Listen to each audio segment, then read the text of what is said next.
interesting passage out of the Apostolic Writings, where Jesus begins by saying, I am declaring freedom to the captives. I am Messiah. And then we come to a place where he says, don't even tell people I'm the Messiah to his disciples. Don't tell them that at this point. And things are going to happen. Not good things, right? Things that are hard, things that are painful. Yeshua had come offering something to the nation. The leadership of that nation rejected it. And by rejecting it, postponed the coming in power and in glory of the kingdom. How many years is the Jubilee? I'll talk about that. Oh, okay. Yeah. Thank you. But before I talk about the year of Jubilee, I want to talk about one of the things that is a part of that Jubilee, Okay. and that is that servants, slaves are set free, right? The servants are set free. Those who are of the household, those who are our brothers. There are people who take this passage and read into it and read, where it says that you may have slaves that are of people that are not of your people, right? It does say that. Yep. It does say that. Slavery was a common thing in the time, Oh, yeah. in that time, in that day and age. It was normal. Doesn't make it right, but it makes it normal. One of the things that God does is he comes to us as we are. As we are. And then he says, okay, let's improve. Let's do better. Let's make it better. Let's come closer to the way I want you to be permanently, And it's kind of like the evangelist that I remember as a kid saying, God loves you just the way you are. And he loves you too much to let you stay that way. He loves you too much to let you stay that way. And he does that with Israel. Yes, he is permitting slavery here. But if you read other parts of the Torah, if you don't limit it to just this one section that says, yes, you can have a slave, you find out that if you break something, if you break the slave's arm, he gets to be set free. If you injure a slave, you have to repay him. If you hurt your slave, you pay the slave. Now that is not the way slavery was done in the States, is it? It's not the way people typically, or humankind typically has done slavery. God said, okay, I accept the fact that slavery is normal in your culture. Now let's make it better. Let's make it better for those people who God created. Make it better for them. If you read in the Apostolic Writings, if you go to a letter called Philemon, right? If any of you ever read the book of Philemon, it's just one chapter. Just one chapter. And you're looking at it going, what the world does this have to do with anything, right? And it's Paul writing to a man named Philemon, who was the leader of a congregation. And Paul is saying to him, okay, I have this man who came to me in Rome. Paul is, by the way, in prison in Rome, but he's in a home prison. He was allowed great freedom because he was a Roman citizen, but he was still considered in prison. He still had a guard on him all the time. And there was a man that came to him that he was introduced to, that he led into relationship with Messiah. The man's name was Onesimus. Onesimus became a follower of Yeshua. Now, according to Torah, if a runaway slave comes to you, you do not send them back to their master. Torah's law, if a slave runs away and they come to you for protection, you are to protect them. You do not send them back. That's Torah law.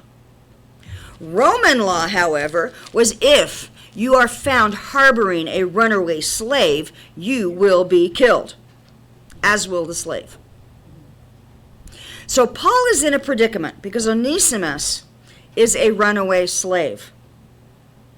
Onesimus is a slave who was in the household of Philemon, and Onesimus ran away, finds himself a student of Paul. Paul finds himself in a difficult situation, because according to Torah, you don't return a slave. According to Torah, if a slave comes to you for freedom, you don't return them. According to Roman law, if you don't return them, you die. Yeah. So here's Paul with Onesimus, who is a runaway slave, from someone Paul knew, Philemon, who was a follower of Yeshua, who led a congregation. What does Paul do? Paul says, Onesimus, I will write a letter for you if you will return. It's your choice. Paul didn't force Onesimus to return, but he wrote a letter. And in that letter, he says to Philemon, Onesimus is no longer your slave. He is your brother in Messiah. Now, what does Torah say about a brother? Can we have a brother as a slave? No. He's family. He's family now. So Paul sends Onesimus, who is a runaway slave, back to Philemon and says, if he owes you anything, put it on my account. And by the way, Philemon, you owe me your very life. So whatever he owes you, take it from what you owe me. All right? We don't know if Philemon set Onesimus free or not. We're not ever told that part. But I think if he follows Torah, he would. And later on, there is a man who is an elder and a bishop, actually. He's listed as a bishop of churches in a different area, whose name is Onesimus. And it is thought that he might be the same one. Might be the same one that would have been set free. Would have been set free. We don't know all that. I say all of that because, if we simply read Torah for exactly what it says in this chapter only, we do not understand the whole of God's grace. We do not understand the entirety of God's love for people, which is something that I think has been missed a lot based on the way we read from our culture's perspective the Torah. We tend to think it's all about law, judgment, right? But what the Torah is basically is God saying, I choose you and I love you just the way you are, but I love you too much to let you stay that way, so let me help you learn better ways of living. Let me give you concepts of life. Let me give you tools to show the grace and the love of God for yourselves and for others. And that's a lot of what Torah is. Torah is not all about the bad judgment of God. It's about God saying, I love you. I want better for you. I want better for you. When we read our Torah portion today, we begin with a concept called Jubilee. We begin with the concept called Sabbath year. It says, Adonai spoke to Moses on Mount Sinai. So this is from Mount Sinai. They are still at the base of the mountain. They've not left for the promised land yet. They've been there a year. They've been there a year because they've had this whole process of Moses going up the mountain, coming back down the mountain. They had sinned. He intercedes for them. He goes back up the mountain. He comes back down the mountain. He goes back up the mountain. Okay, so he came down. They've sinned. There's judgment for that. He pleads with God. He goes back up the mountain. He receives the forgiveness, comes back down and tells them we have received the forgiveness of God, and God calls him back up to receive the commandments on a new tablet. Okay, because he broke the first one, right? Yeah. So he's gone up the mountain 3 times. Yeah. 40 days and 40 nights. That's not a short time for the people to have been sitting at the base of the mountain. It's months. They have been there. God gave instructions for the building of the tabernacle. They have worked on it. They have built the tabernacle. They are ready to put it up, but they haven't done it yet. But they do before they leave the base of the mountain. Torah is not given in a this happened, then this happened, then this happened, then this happened, then this. It's not all time outlined. So some of it, the instructions, the way it's written, kind of, in our mindset, it's all, 1, 2, 3, 4, 5. It had to happen in this order. Didn't always happen in the order that it's written in. In Hebraic thought, they write in terms of what I'm thinking of next, what I think of next, what I think of next. Oh, wait a minute. Let me go back because this connects to this back here. And I'll write about this back here again. And so it kind of does this cycle thing. But here they are at the base of the mountain. And he says, tell the people of Israel, when you enter the land, this is not an if. This is not in case you get to. This is not a maybe. Maybe you'll enter the land. This is when you enter the land. It is a guarantee. It is a promise. The land itself is to observe a Shabbat rest for Adonai. For 6 years you will sow your field. 6 years you will prune your grapevines and gather your produce, and in the 7th year it is to be a Sabbath of complete rest for the land. Notice it does not say a complete rest for the people. God has given the people a rest, a day of rest. Every week, a day of rest God has given to the people. This is for the land. It's for the land of Israel. And it is to take place in Israel. This is not something that applies to other nations. This technically does not apply to the farmers out in the Klamath Basin. Technically it doesn't. They don't have to rest their land every 7th year. There are farmers who have found that it is wise to do so. Or, in a different way, they have found it wise to swap out crops. So this few years they grow this crop. Then they swap and they move this crop to another field and they bring a different crop into this field. There are ways to keep the land producing better, and if you work with the land, you learn those ways. There are ways to keep the land producing better. But God said, for my land in the nation of Israel, where I put you, you are to let your land rest in the 7th year. So what that means is, for 6 years, I plant, I harvest. I plant, it grows, I harvest. I plant, it grows, I harvest, right? But the beginning of the 7th year, I don't plant. You don't sow. I don't go out there and pull out the weeds. I don't do any of that. Does that mean it stops growing? Well, it depends on what you planted the year before. Some crops continue to grow, whether you replant it or not. Some are keep going and keep going. I have bulbs, flowers that I put in my yard in front of my house, and I got to tell you, I put like 5 or 6 in to begin with, and they have taken over the whole front, right? I don't replant those. They just keep going. I don't even water them half the time. They just keep going. In fact, if anybody wants some, I have some plants I need to thin out. I'd be happy to get you some bulbs. Yeah. And anyone needs a spider plant too. I have a spider plant that is overgrown. I don't take care of it right.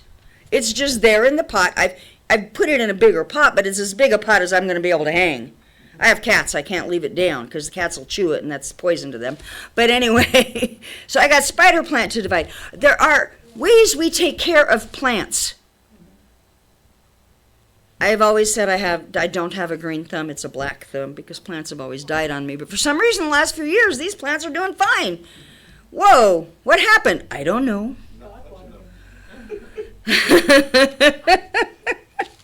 I don't know. He gave sunshine, he gave the rain. But here's the idea. The idea behind Sabbath that I want us to understand is not necessarily that we don't work in that year. We don't harvest crops in that year. We don't plant crops in that year. We're not all farmers. The land is what gets rest in that year. We get every Saturday, every Sabbath. That's what God gave us.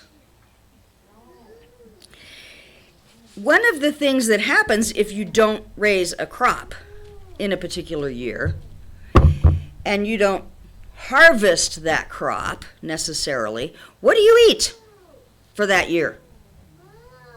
You're going to have to eat what was given to you the year before, right? And in fact, God promises, if you will honor my Sabbath years, I will provide in the 6th year enough, not just to get you through the year you don't harvest, the year you don't plant, but you see, usually we're eating last year's harvest this year, right? So if I couldn't plant, I don't have a harvest to put aside for next year.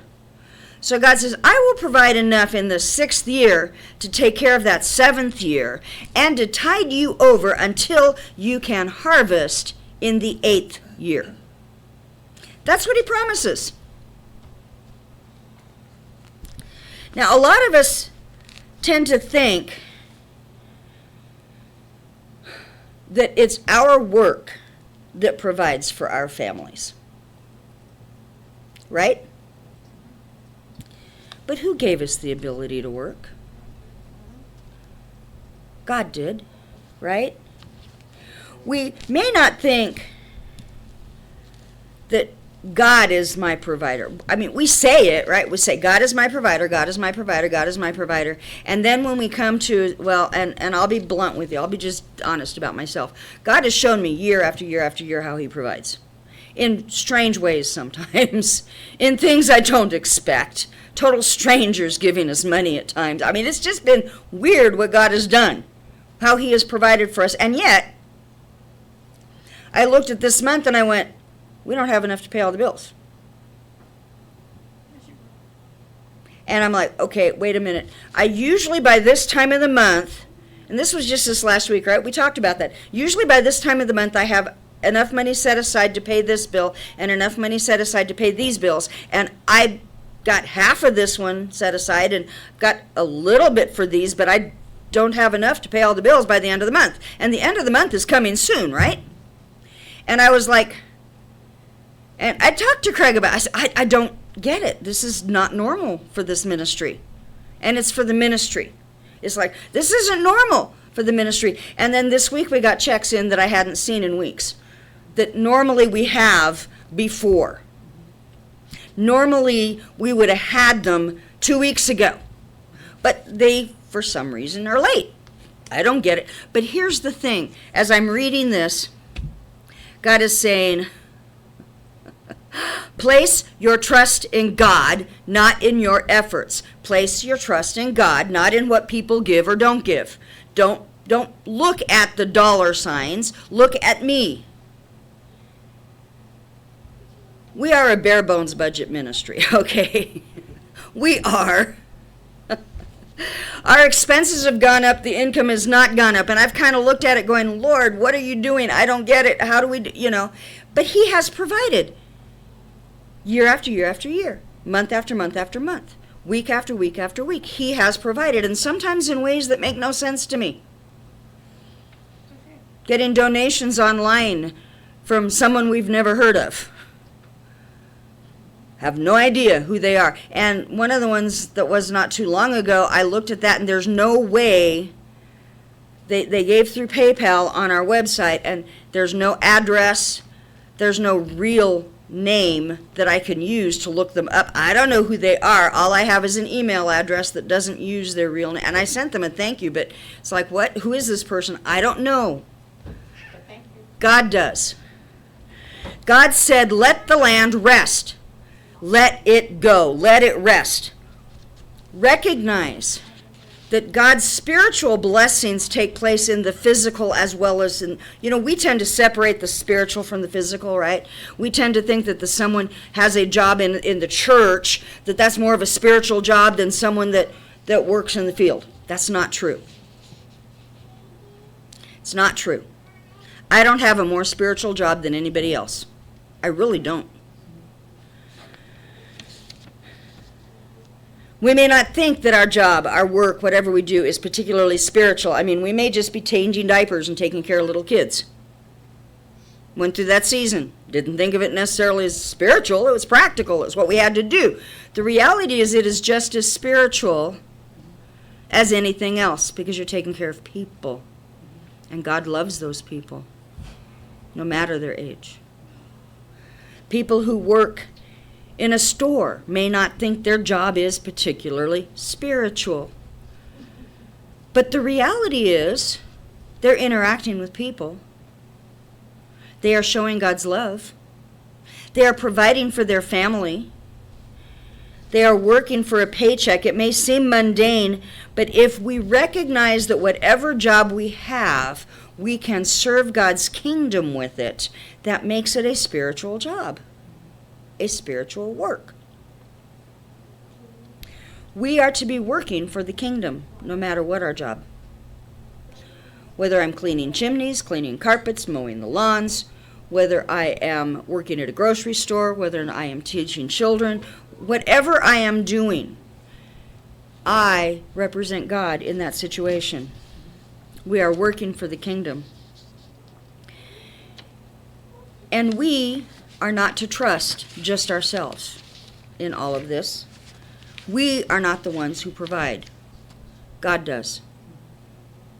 We may work, we may do what God has told us to do, but God is the one that provides the rain. God is the one that provides the peace. God is the one that provides prosperity. These are all a gift from God. And since God is spirit, these are all spiritual things. A job, a work, is just as spiritual as a prayer, as a study in the Word. It's just as spiritual. We cannot separate them out.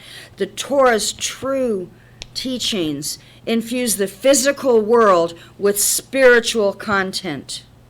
If we will keep the commandments of God in the physical realm of creation, we are bringing the spiritual power of God into that physical realm. If we will keep his commandments, if we will obey him. Do we always obey him? No. We don't. We're people. We mess up. And God brings correction and redirection. And if we will hear it, we can be corrected and redirected. And if we won't, he'll make the direction a little bit stronger, the redirection a little bit less comfortable. At some point, if we continue to ignore his trying to direct us properly into obedience, he will bring what we call it discipline. And it is discipline. And discipline starts with redirection. Honestly, discipline is about making us disciples. It's not just about punishment. God doesn't want to just punish. He wants to bring us to obedience. And that's what he says over and over and over again. Yeshua stood up and said, I am declaring freedom to the captives. I don't know how many of you have been reading the prayers that I've been sending out or have gone to the counting the Omer pages. But if we read, your first one is the Psalm, right? It's Psalm 67, the first half. The second half of what I send out is a prayer that has been a standard prayer for a long time in this season. And it says this: we implore you by the great power of your right hand, release the captive. Think about it. What are we praying for? Are we praying just for captives in Gaza to be released? No, this has been the prayer for for generation after generation after generation of counting the Omer, praying for God to release the captives. What does God say he's going to do in the year of Jubilee? Release the captives, right? What did Yeshua say he was going to do? What did he say he was declaring? I am declaring release to the captives. We implore you by the great power of your right hand, release the captive, accept the prayer of your people, strengthen us, purify us. Mighty One, we beseech you, guard as the apple of the eye those who seek your oneness, those that seek him. We are seeking him. Cleanse us. Bestow upon them your merciful righteousness. What are we praying for? We are praying for Messiah to come. That's exactly what that prayer is about. For Mashiach, Messiah to come. Now, I recognize and we recognize that he came once. He was not accepted at that time. Is he still a Jubilee? A declaration of Jubilee. Now you asked about when the Jubilee took place. You've got every seventh year is a Sabbath year. The land rests. You count 7 sevens, and the next year, 7 sevens, and the next year, the 50th year, is Jubilee. This is like we have been counting the days, right? And we are counting the weeks. And what are we counting to? We are counting to Shavuot, Pentecost. What is Shavuot, Pentecost? It is the 50th day. We are counting to the declaration. We are counting to the 50th, the fulfillment of promises of God. Sometimes I get frustrated with things when I look around, when I see them. I don't know about you, but I have heard all kinds of teachings on this Jubilee year. It's a year of Jubilee. This is a year of Jubilee. This is a year of Jubilee. Everybody wants to have a year of Jubilee. We don't know when the next Jubilee is. We really don't. Do you know why? Because the rabbis don't know. They are still discussing among themselves. Does the counting for the year of Jubilee, did it begin at creation? If it did, we could predict the next Jubilee year. Every 50th year from creation. Now, but wait a minute. God says, when you enter the land, you begin to count the years. So, does it count from when they first entered the land with Joshua? But they got kicked out of the land. So does it count now instead from when they came back from the first diaspora? Or since they got kicked out again, does it count from when they came, does it count from what year? 1948? 1948, when Israel was declared as an independent nation again by the United Nations. Was recognized by the United Nations as an independent nation. 1948. Do we start the count then, or does it not count until Jerusalem was no longer divided? Because Jerusalem didn't belong all to Israel. It was kind of a half. Half was still allowed to be Arab, half was... And we still have the Jewish quarter and the Arab quarter and all of that stuff in Jerusalem. But there was a time and a year and a day where there was a war that took place. They came against Israel. Israel won, and they recaptured all of Jerusalem. So the whole city now was united. Do we start the counting for Jubilee from that year? 1967. Janie remembers. So when do we start the counting for Jubilee? We don't know. Jesus said some of those who were alive would not see death until they saw him come in his kingdom, right?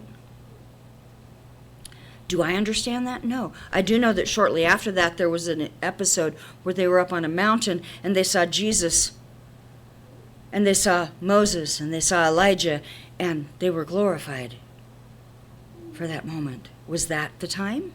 Some say it was. Some say it was more along the lines of when each of these men came to a position of death, they saw Jesus. Do you remember the story of Stephen in the book of Acts, where Stephen is being stoned for apostasy, and he says, I see Jesus sitting at the right hand of God the Father, right? That's what he said as he's dying. He saw the Son of Man in his kingdom. Yep. Could that be what he was referring to? I don't know. I can't answer that. When is Jesus coming back? I don't know. And neither does anybody else. For more than 2,000 years, we have said the Messiah is going to come. He's going to come, he's going to come. But if you think about it, before that, the prophets were telling Israel, Messiah is going to come, Messiah is going to come, Messiah is going to come. So from the time of the fall, the prophets have been saying, Messiah is going to come. One of the problems that I see with setting dates for the return of Messiah is, one, we stop thinking about today and we start thinking about that date. Okay? We're supposed to be thinking about today, serving him today, as if he could come today. The other thing is, when that date comes and goes, and they reset another date, and that date comes and goes, and another date gets set, and that, I saw a t-shirt once that I survived the apocalypse of, and it listed probably 10 different times that the world is supposed to have come to an end. The world is ending on this date, the world is ending on this date, the world is ending on this date. Jesus is coming back on this date. Jesus is coming back this year. Jesus, and what happens to people outside the faith watching that, and they go, told you Christians are nuts. And what happens to people growing up in the faith, seeing that, and they go, you know what? This is all bogus. And they walk away from faith. Why do we set dates? I don't know. Because we want to know when freedom is coming. We want to know when that Jubilee year is coming. We want to understand it. But the reality is, we don't understand it. We're not going to. According to rabbinical instruction, here's a quote right after Sefer Hasidim. Okay, this is a teaching for the Hasids. It says this: when you see a person prophesying about the Messiah, you should know that he is either engaged in witchcraft or has had dealings with demons. What? The demons come and teach him calculations and secrets, and to his shame and the shame of those believe in his words. For no man knows about the coming of Messiah.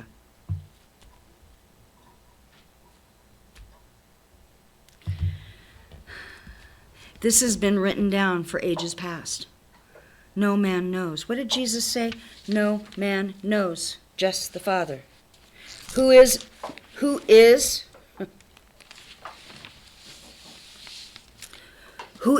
our Messiah? Yeshua, right? The Jubilee year here in Torah is a picture of the final redemption that will be coming. They were supposed to practice it, they didn't. They were supposed to practice it like they kept the other festivals that all teach something about Messiah. They didn't. But something we can know is that the focus of the Jubilee year is that debts are to be forgiven, loans are canceled, slaves are set free, property holdings go back to the original family. The land belongs to God, not to people. In the Great Reset, every 50 years, what this would do was take this economy and say, you've got too much property, guess what? No, this goes back to the original family. It would reset financially the entire nation. People who were broke who had sold their land because they couldn't take care of it right for whatever reason, now have their land back, and that family has another opportunity. Those who took advantage of them and bought the land, they don't get to build up a whole bunch of property. There is no very wealthy and very poor in God's kingdom. It doesn't exist that way. God said, this is your brother, this is your brother. You don't lord it over him, you don't lord it over him. It's even. In the 50th year, everything went back to even. It would be nice if that happened today. But it doesn't. And yet, in the spiritual, in a different understanding of it, what does Jesus do for us? He gives us a spiritual jubilee when we trust in him. Sins are forgiven. The slate is wiped clean. He sets us free from bondage to the adversary. He gives us an inheritance in the Father. Restores the inheritance that we should have had simply by being created in the image of God. This is the Jubilee. The Jubilee year was always proclaimed on the Day of Atonement, on the 10th day in the 7th month, the Day of Atonement. Why that day? I've often wondered that. Why that day would Jubilee be declared? Well, because that is the day God is declaring forgiveness for the sin of the world. Forgiveness for the sin of the world. On Yom Kippur, the Day of Atonement. It's about God declaring forgiveness as we confess our sins before him. The end of our Torah portion has a whole bunch of words about judgment coming, about if you don't follow my commandments, then I'm going to discipline you. Much of it was really hard. Frank had a hard time reading it. Did you notice that? And I don't blame him. It's hard. It's hard to read about how much we will go off of God's plan, how much we will allow in circumstances and in judgment to happen before we get to a place where we repent, where we humble ourselves before God. Some of us, it takes a lot to get us there. Some it doesn't take that much, but for many it takes a lot. In the recovery community, we recognize, and it's talked about, someone has to hit bottom before they can come up a lot of times. You can't rescue someone before they're ready to be rescued. That's right. You can't. God knows us the same way. He offers us redemption and rescue at any time we're ready. But sometimes it takes a lot to get us ready. And then he says, and I love this part, where he says, if our uncircumcised hearts will grow humble, and they've paid for the misdeeds. So sometimes we have to pay back for our sin because it has affected others. But if our uncircumcised hearts will grow humble, I will remember my covenant. I will remember the land. I will not reject them if we will become humble.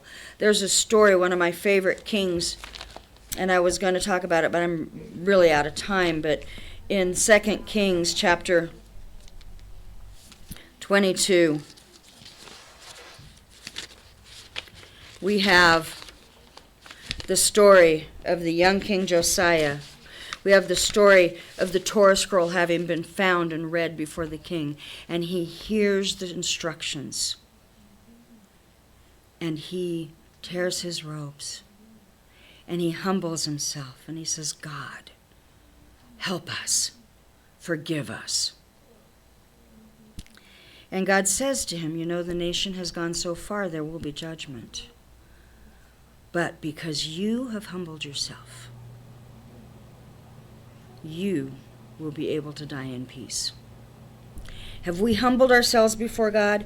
Are we trusting God? Are we like Jeremiah, where we're saying, here this is happening around us, but I trust in God? Because that's what he says. Are we like the disciples who say to him, no, no, no, no, no, bad things can't happen? Get behind me, Satan.